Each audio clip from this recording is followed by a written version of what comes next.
السلام علیکم دوستو، آج ہم جانیں گے 5 ایسے کون سے لوگ ہیں جن کی دعائیں قبول ہوتی ہے اور 5 ایسے کون سے لوگ ہیں جن کی دعائیں قبول نہیں ہوتی ہے۔ تو چلیے ویڈیو کو شروع کرتے ہیں۔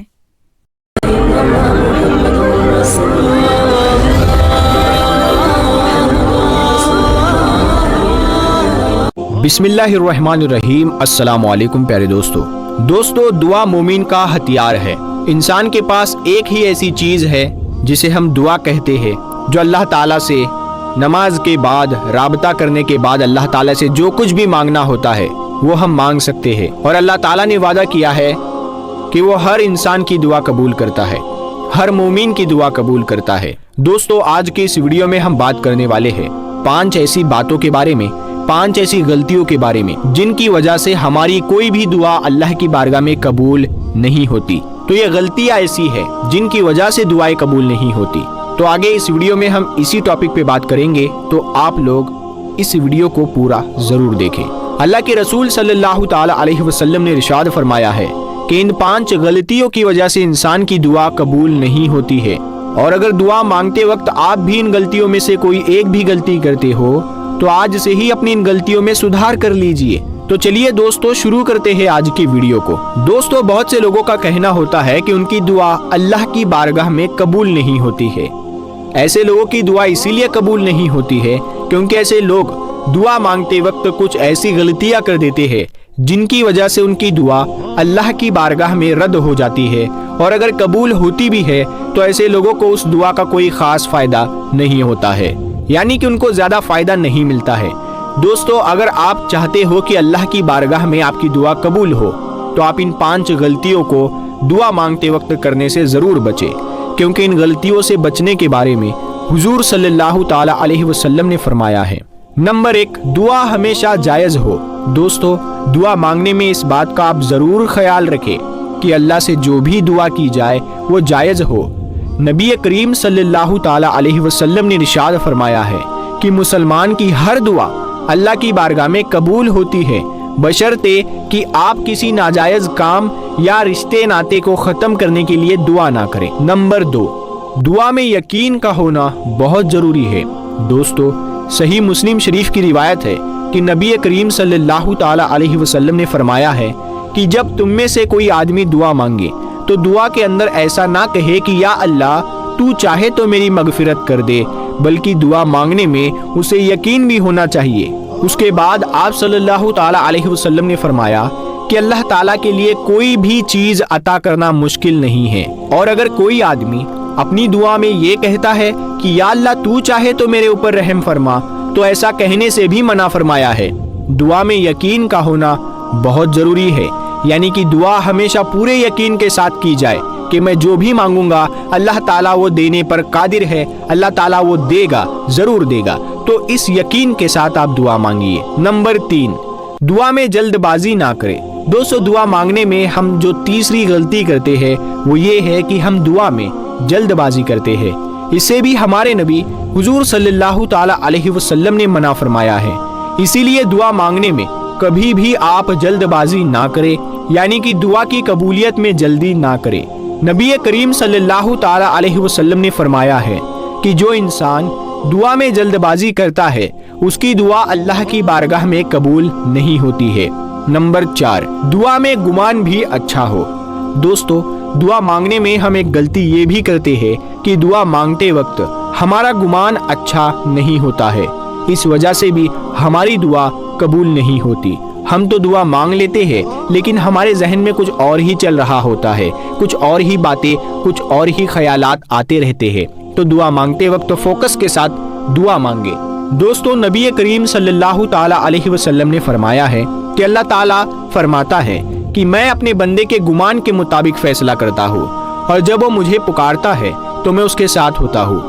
ہم لوگ اکثر ایسا کرتے ہیں کہ ہم دعا تو مانگ لیتے ہیں لیکن ہمارے ذہن میں یہی گمان رہتا ہے کہ ایسا نہیں ہوگا۔ جب دعا مانگتے وقت ہمارا گمان ہی اچھا نہیں ہوتا تو پھر وہ دعا کیسے قبول ہوگی؟ نمبر 5، دعا ہمیشہ گڑ گڑا کر کرے۔